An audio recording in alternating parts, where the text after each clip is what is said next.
Today I want to talk about trust. All right, trust is something that people say is built over time. Trust is something that people, it's hard to come by. It's hard to find somebody that you really, really trust in life. Most people have a problem trusting people in life because not because the other person isn't trustworthy, but because they have not yet trusted in the other person.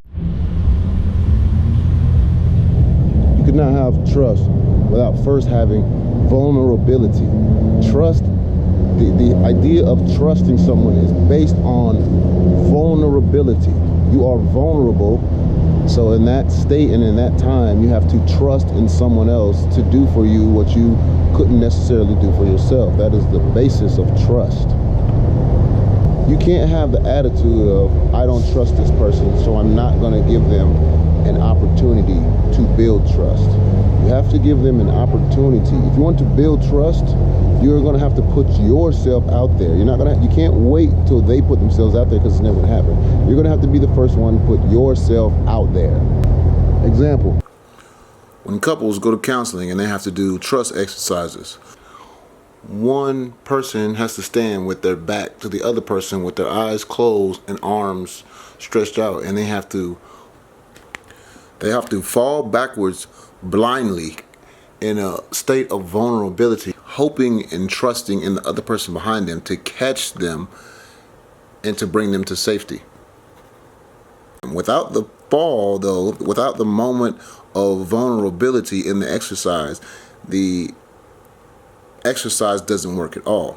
Until you first fall, you will never know if you can actually trust a person to catch you or not.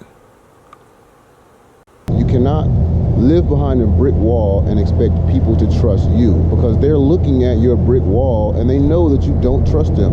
You have to come out from behind your brick wall, be vulnerable, and give them an opportunity to hurt you or damage you or whatever, because that's the reason we put up brick walls anyway, to protect ourselves. You have to come out from behind your veil, out from behind your brick wall, in order for you to build trust with whatever individual that you are attempting to build trust with.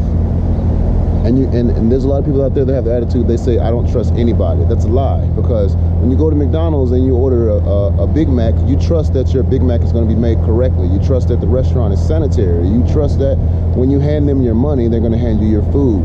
And that's just the simplest transaction of the day. When you go to the grocery store, you trust, even though you don't see this, but there's 1,000 people working behind the scenes to get you that $5 steak that you buy. There's 1,000 butchers, farmers, and everything down the line that you have to trust before you're able to go to the grocery store and buy one piece of meat. And you trust that process, knowing nothing about that process. And then you can turn around and say, I don't trust anyone. You do trust. You trust everyone on a day-to-day basis. Our society and our world is built on trust, but we're blind to it. So don't be afraid to trust people who you don't know that well. And at the same time, on the reverse of that, don't be an idiot. If someone abuses your trust, don't keep giving them unnecessary opportunities to prove themselves untrustworthy. I'm Mack the Motivator, here in Wynwood, Miami.